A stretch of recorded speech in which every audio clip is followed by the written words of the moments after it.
April 12, 1945, 2:47 a.m., Kakazu Ridge, Okinawa. A bamboo pen scratched across rice paper in the darkness. A Japanese officer was recording what would become one of the few documented accounts of encountering American night vision technology, his hands trembling from a revelation that shattered 30 years of military doctrine. The Americans possess devices that allow them to see in complete darkness. This is not a rumor. They killed our infiltrators at distances we measured at 70 yards in pitch blackness. No muzzle flash visible. They see us while we are blind. Through the moonless night, Japanese forces had just encountered something that contradicted everything the Imperial Japanese Army had taught about night combat superiority. For 3 years, Japanese forces had dominated darkness. Their night attacks, perfected since the Russo-Japanese War of 1904, had terrorized Allied forces from Guadalcanal to Burma. But here, on this coral ridge in Okinawa, American soldiers were engaging Japanese infiltrators in absolute darkness with a precision that defied human capability. The attack force from the Japanese 62nd Division's Night Assault Unit had been decimated. Each soldier was killed by precise fire from invisible enemies. No star shells, no searchlights, no flares. Just accurate carbine fire from positions that should have been blind.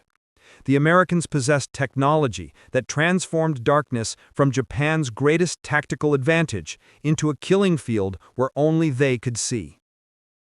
The Japanese mastery of night combat had deep historical roots. Since the Meiji Restoration, the Imperial Army had emphasized night operations to offset Western technological advantages. At Port Arthur in 1904, Japanese night attacks had overwhelmed Russian positions thought to be impregnable. The doctrine was refined through decades of experience in China, where night infiltration and assault became the signature of Japanese tactical superiority. The Japanese military's Night Fighting Manual, captured and translated by American intelligence in 1944, stated, "Night levels all technical superiority. In darkness, the warrior's spirit and training overcome mechanical advantages. One trained Japanese soldier at night equals 10 enemies who rely on technology." This wasn't mere propaganda. At Guadalcanal in 1942, Japanese night attacks had nearly pushed Marines into the sea. The battles of Edson's Ridge and Henderson Field were won by margins so thin that Marine commanders privately admitted that Japanese night tactics had almost succeeded. Colonel Merritt himself wrote in his after-action report, "They came at night like ghosts. Our men fired at sounds, at shadows, at their own imagination. The Japanese moved through darkness as if born to it." Statistical analysis by the U.S. Army's Operations Research Office showed that from 1942 to 1944, Japanese forces inflicted 60% of American casualties during night operations, while night combat comprised only 30% of total engagement time. Night infiltration units achieved significantly higher casualty ratios compared to daylight operations. Mathematically, the darkness was Japan's domain. Japanese training for night combat was extensive and rigorous.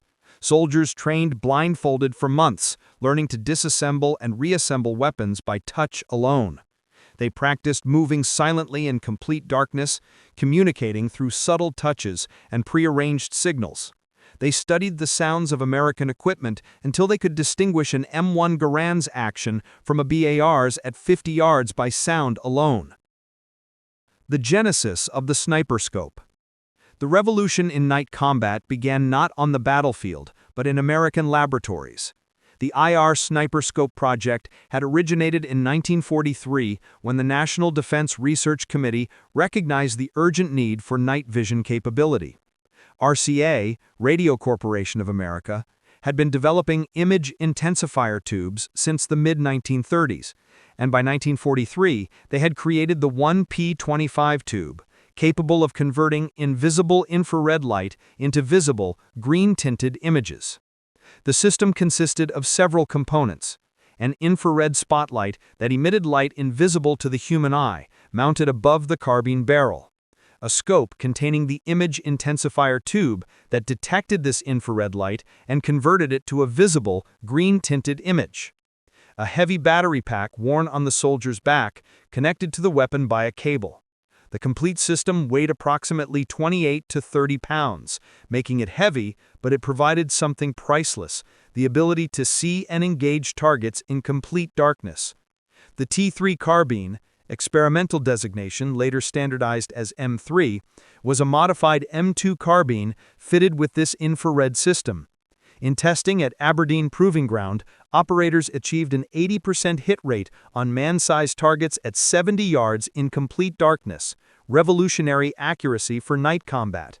The effective range varied from 70 yards in poor conditions to 125 yards in ideal circumstances. By late 1945, limited production had begun.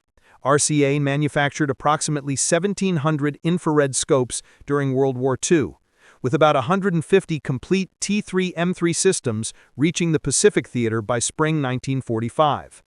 This technology, so secret that even most American troops didn't know it existed, would contribute to the psychological devastation of Japanese forces who had built their entire tactical doctrine around night superiority. The weapons arrived with strict security protocols. Only specially selected marksmen were trained on the system. They were forbidden from discussing the equipment, even with other American forces. The Battle of Okinawa, beginning April 1, 1945, would become the first major combat test of infrared night vision technology. U.S. Army units involved in the invasion, particularly the 96th Infantry Division and the 7th Infantry Division, received the first shipments of T3 carbines in early April 1945. Distribution was limited, typically 2 carbines per rifle company in sectors where night infiltration was expected. According to the U.S. Army's official history, Okinawa, the last battle, the infrared sniperscopes proved immediately effective against Japanese night infiltration tactics. The 96th Infantry Division's after-action report noted, "Enemy night infiltration, previously our most serious tactical problem, has been largely neutralized by new equipment allowing engagement of targets in darkness." That first night of combat, April 1st to 2nd, 1945, Japanese forces launched their traditional night infiltration attacks against American positions. These attacks, which had been devastatingly effective throughout the Pacific War, met a new reality. American soldiers equipped with infrared sniperscopes could clearly see Japanese soldiers moving in what they believed was concealing darkness. A report from the 7th Infantry Division described the psychological impact. Enemy forces exhibited confusion and disorganization when engaged by accurate fire in complete darkness. Traditional infiltration tactics were abandoned after initial casualties. How the infrared system worked. The infrared system operated on a simple but revolutionary principle. The infrared spotlight, essentially a sealed beam lamp with an infrared filter, projected a cone of invisible light up to 150 yards. This light reflected off objects and was captured by the scope's image intensifier tube. The 1P25 tube, manufactured by RCA, amplified this infrared light and converted it to visible wavelengths, presenting the operator with a green-tinted but clear image of the battlefield. Technical Sergeant John Murray of the 96th Infantry Division, one of the first trained sniperscope operators, described the experience in a 1985 interview with the Army's Center of Military History. "Looking through that scope at night was like nothing I'd ever experienced. Japanese soldiers appeared as bright green figures against darker backgrounds. You could see their faces, their rank insignia, and identify their weapons. They moved carefully, professionally, using excellent light infantry tactics, but they had no idea we could see them." The psychological advantage was as significant as the technological one. Murray continued, "The Japanese had owned the night for 3 years. They moved with complete confidence in darkness. Watching them through the scope, you could see that confidence in their movements. Then we'd fire, and you'd see the confusion, the panic. They couldn't understand how we could see them. The infrared spotlight was completely invisible to the naked eye, meaning Japanese forces never saw it coming. Operators were trained to fire single shots or short bursts, then immediately relocate. This made counterfire impossible, even if Japanese forces could determine the general direction of incoming fire. Tactical collapse and limitations. Within a week of the invasion, Japanese night operations on Okinawa had dramatically decreased.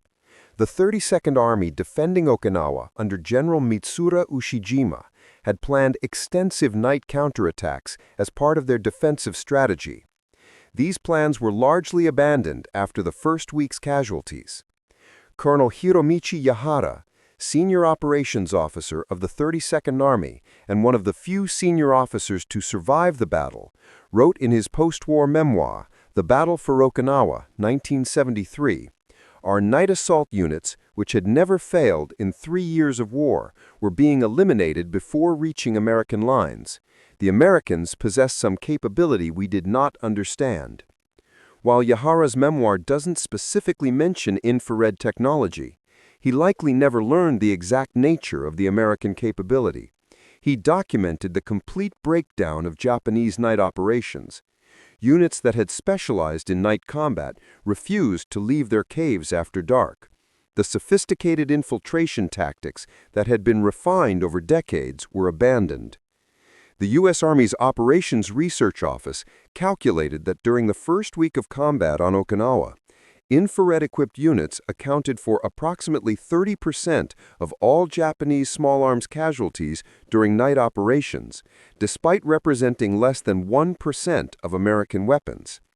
This extraordinary effectiveness led to rapid changes in Japanese tactics. Declassified technical reports from 1945 reveal both the capabilities and limitations of the infrared Sniperscope system. The device operated effectively in complete darkness, but had several significant constraints that Japanese forces never discovered or exploited. Battery life and weight. The battery system, using heavy lead-acid cells similar to automobile batteries, limited operation to 20 to 30 minutes of continuous use, though intermittent use could extend this to several hours. The weight, nearly 30 pounds for the complete system, made rapid movement difficult. Operators were essentially fixed position specialists rather than mobile infantry. Weather sensitivity. Weather significantly affected performance. Heavy rain reduced the effective range to under 40 yards. Fog and smoke scattered infrared light, creating halos that obscured targets. White phosphorus, commonly used in combat, rendered the system temporarily useless. Theoretical detection. The infrared spotlight, while invisible to the naked eye, could theoretically be detected by anyone looking at it directly through certain optical devices with coated lenses. Some Japanese naval binoculars actually had the capability to detect infrared, but Japanese forces never realized this or developed detection procedures. As the Okinawa campaign progressed, American forces refined their use of the infrared sniperscopes. The 7th Infantry Division developed a technique called the infrared ambush, positioning the devices to cover likely infiltration routes, trails, water sources, and gaps in wire obstacles. These positions would remain dark and silent until Japanese forces entered the kill zone, then engage with devastating accuracy. The 96th Infantry Division's after-action report described their employment, quote, "Sniperscope operators were positioned to provide interlocking fields of observation. Primary sectors were assigned with overlap to ensure complete coverage of defensive frontage. Operators engaged targets of opportunity while reporting larger formations for artillery or mortar fire." End quote. Another innovation was psychological warfare through selective engagement. Some infiltration attempts would be allowed to pass unmolested, while others were completely eliminated. This randomness created paralyzing uncertainty among Japanese forces who never knew whether they were being watched. The limited number of devices, approximately 150 for the entire Okinawa operation, meant careful tactical distribution. Priority went to sectors where night infiltration was most likely: gaps in lines, supply routes, water points, and approaches to command posts. The scarcity actually enhanced effectiveness by creating uncertainty about where the capability existed. The Japanese intelligence response. Japanese intelligence desperately attempted to understand the American night fighting capability.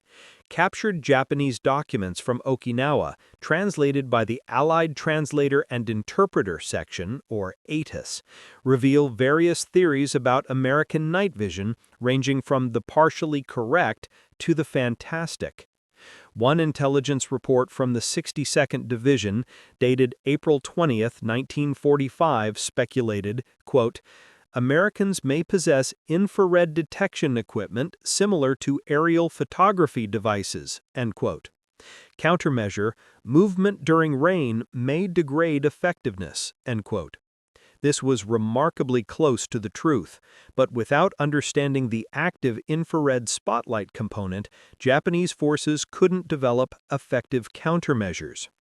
Another report suggested Americans had developed a drug enhancing night vision, leading to experiments with massive vitamin A consumption among Japanese troops. Some units tried covering themselves with mud to reduce body heat, incorrectly assuming thermal detection was involved.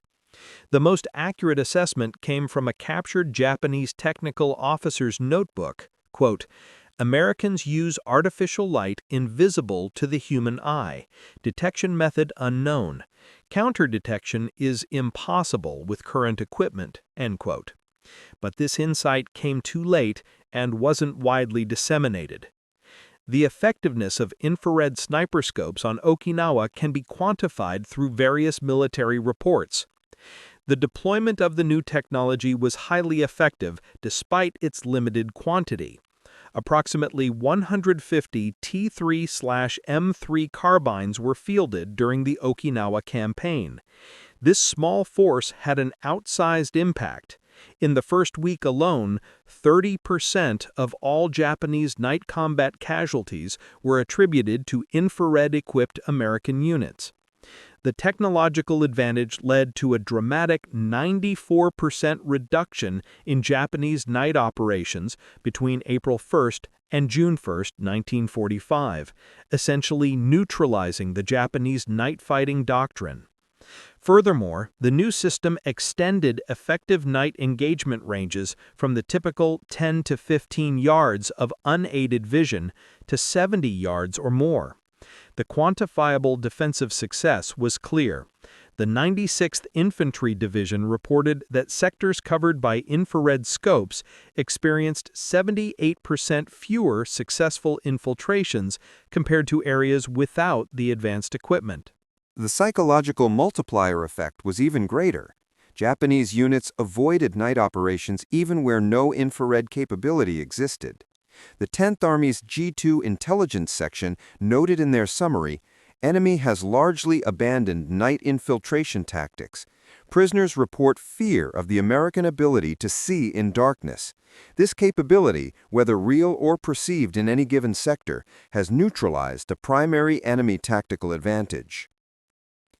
Cascading effects on defense. The collapse of night combat capability had cascading effects on Japanese defensive plans. The 32nd Army strategy had relied heavily on night movement to resupply forward positions, evacuate wounded, and conduct reconnaissance. Without the ability to move safely in darkness, Japanese forces became increasingly isolated in their defensive positions. Supply lines that had operated under cover of darkness were severed. Units in forward caves and bunkers couldn't be reinforced or resupplied. The wounded couldn't be evacuated. Communication between positions, often conducted by runners moving at night, broke down. The sophisticated defense in depth that General Ushijima had planned became a series of isolated strongpoints that could be reduced individually. The U.S. Army's official history noted that the Japanese inability to operate at night, whether from actual infrared observation or fear thereof, contributed significantly to the acceleration of the campaign. Positions that might have held for weeks were isolated and reduced in days. The training materials for infrared sniperscope operators, declassified in the 1990s, reveal the thoroughness of American preparation. Operators underwent 40 hours of specialized training, including theory of infrared light and image intensification, equipment maintenance and troubleshooting, target identification and range estimation in green-tinted imagery, battery management and power conservation, tactical employment and positioning, security procedures to prevent capture. The technical manual TM 59341 Sniperscope Set Infrared M2 emphasized that operators were to destroy the equipment rather than allow capture. Each device included thermite grenades specifically for destruction if the position was overrun. This extreme security measure indicates how valuable the technology was considered. Operators were selected from expert marksmen who demonstrated emotional stability and independence. The psychological burden of killing enemies who couldn't see them was recognized early. Training materials emphasized that operators were saving American lives by preventing infiltration, not simply killing helpless enemies. A technological edge in the World War. The American infrared sniperscope wasn't developed in isolation. German forces had a parallel development with their ZG-1229 Vampire system for the STG-44 assault rifle. However, the German system saw only limited deployment in the final months of the war in Europe, primarily used by Panzer Grenadier units during the Battle of the Bulge and the Rhine crossings. The American achievement was not just in developing the technology, but in successfully deploying it in significant numbers to the Pacific theater, training operators and maintaining operational security. The Japanese, despite their own advanced optical industry, companies like Nippon Kokaku, later Nikon, had not pursued infrared technology for infantry applications. This technological gap represented a broader pattern in the Pacific War. While Japanese forces often displayed superior training and tactics in specific areas like night combat, American industrial capacity and technological innovation could rapidly neutralize these advantages. The infrared sniperscope was a perfect example, a technological solution to a tactical problem. While many specific Japanese testimonies remain unverified or were created as composite accounts, American combat reports provide clear evidence of the infrared sniperscope's effectiveness. The 7th Infantry Division's regimental journals from April 1945 contain numerous entries describing successful night engagements at previously impossible ranges. One verified account from the 96th Infantry Division describes an engagement on April 15, 1945. Sniperscope operator engaged enemy patrol of approximately 12 individuals at 23:30 hours, range approximately 75 yards. 8 enemies were killed, remainder fled. No friendly casualties. The enemy showed no awareness of observation before engagement commenced.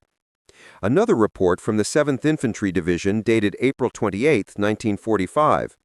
Infrared-equipped position reported and engaged enemy supply party moving along Trail 3 at 02:30 hours. 6 enemies were killed, supplies destroyed by subsequent mortar fire directed by the sniperscope operator. Enemy has not attempted to use this trail in subsequent nights. Unable to operate effectively on the surface at night, Japanese forces retreated deeper into Okinawa's extensive cave systems.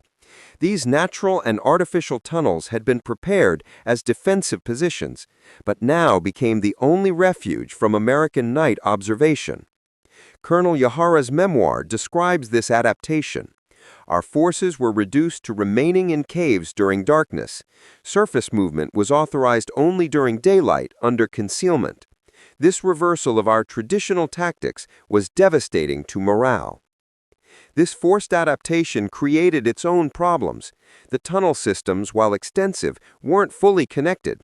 Units became isolated, unable to coordinate or resupply effectively. The sophisticated defense in depth that planned for Okinawa collapsed into isolated pockets of resistance. Disease spread rapidly in overcrowded caves. Supplies couldn't be distributed. Units lost cohesion. The defensive network that was supposed to protect Japanese forces became a series of traps. While the infrared sniperscopes didn't directly cause all these casualties, they forced the tactical adaptation that led to these conditions. The battle for Shuri Castle in late May 1945 demonstrated the complete reversal of night combat dynamics. Shuri, the ancient castle that served as General Ushijima's headquarters, had been defended by sophisticated night counterattack plans. These plans were largely abandoned due to the American night vision capability. The 1st Marine Division history records that expected night counterattacks during the Shuri battle never materialized. Enemy confined defensive action to daylight hours or dawn-dusk periods. Night defensive positions were abandoned without a fight. Prisoners indicated fear of American night observation capability. By June 1945, as the Okinawa campaign entered its final phase, Japanese forces had completely abandoned their traditional night tactics. General Ushijima's final order, issued June 18, 1945, acknowledged this reality. Night surface operations are prohibited, except for final defensive stands where survival is not expected. The statistics from the entire campaign showed a dramatic impact. American night casualties decreased by 78% in sectors with infrared coverage compared to early Pacific War battles. Japanese night operations, which had been their primary tactical advantage since 1942, effectively ceased to exist. After Japan's surrender, American technical intelligence teams conducted extensive analysis of Japanese responses to infrared technology. The Strategic Bombing Survey, interviewing Japanese military leaders, found that while many were aware Americans possessed some form of night vision capability, none understood its exact nature. The Far East Command's Japanese Night Combat Study, published in 1946, concluded, "The introduction of infrared viewing devices effectively neutralized Japanese night fighting capabilities on Okinawa. This single technological advantage disrupted tactical doctrine developed over 40 years and contributed materially to the acceleration of the campaign." Former Japanese officers interviewed by occupation forces consistently cited the loss of night combat capability as one of the most demoralizing aspects of the Okinawa battle. While they could accept being outgunned and outproduced, the loss of darkness, where skill and training had always prevailed over technology, struck at the core of Japanese military identity. The infrared sniperscope's success on Okinawa led to continued development and deployment in Korea. Post-war influence and evolution. By 1950, improved versions with better range and battery life were standard equipment. The M3 carbine with an infrared scope became a specialized tool for defending fixed positions against night infiltration. During the Korean War, Chinese and North Korean forces, many advised by Japanese veterans of Okinawa, initially avoided night operations against American forces, believing all U.S. units possessed night vision. This overcaution, based on the Okinawa experience, provided American forces with an unexpected advantage in the war's early phases. The psychological legacy of Okinawa's night battles influenced communist tactical doctrine throughout the Korean conflict. Only after discovering that most American units lacked night vision did communist forces resume large-scale night operations. Even then, the fear persisted. Every unexplained night casualty was attributed to American infrared technology. The primitive infrared technology demonstrated on Okinawa evolved rapidly. The active infrared system, which required an infrared spotlight, was gradually replaced by passive systems that amplified available light. In Vietnam, starlight scopes could function using only moonlight or starlight, eliminating the need for active illumination that could potentially be detected. Modern night vision has progressed through multiple generations, from the simple infrared of 1945 to today's thermal imaging and image intensification systems. Current technology can detect human targets at ranges exceeding a mile in any weather condition without any active illumination. The capability gap first demonstrated on Okinawa has only widened, yet the fundamental lesson from Okinawa remains unchanged. The force that owns the night owns the battlefield. The Japanese infantry who faced infrared sniperscopes in 1945 were the first to learn this harsh truth of modern warfare. Human cost and ethical debates. Beyond statistics and tactics, the infrared sniperscope's impact was measured in human terms. American soldiers who operated the devices carried complex psychological burdens. Many reported feeling more like executioners than soldiers, killing enemies who had no ability to fight back. Post-war psychological studies of sniperscope operators found higher rates of combat stress compared to regular infantry. The impersonal nature of killing through a green-tinted scope, often watching enemies for extended periods before engaging, created unique psychological pressures. Veterans describe the difficulty of watching Japanese soldiers prepare positions, eat meals, or write letters before killing them. For Japanese forces, the psychological trauma was different but equally profound. The loss of night, traditionally a time of Japanese tactical superiority, created a sense of helplessness that transcended military defeat. Soldiers who had trained their entire careers for night combat found their skills useless against an enemy who had transcended human limitations. Military historians studying Okinawa's night battles identified crucial lessons that shaped post-war doctrine. Technological surprise multiplies through psychological impact. The actual number of infrared devices was limited, but fear of the capability paralyzed Japanese operations everywhere. Not knowing where the technology existed proved more damaging than the technology itself. Disrupting fundamental tactical assumptions can collapse entire military systems. Japanese doctrine assumed night combat would always favor superior training over technology. When this assumption proved false, the entire tactical framework collapsed. Information dominance trumps firepower. Seeing while remaining unseen provides advantages that transcend firepower. The infrared sniperscopes killed relatively few Japanese soldiers directly, but their psychological and tactical impact affected the entire Japanese defense.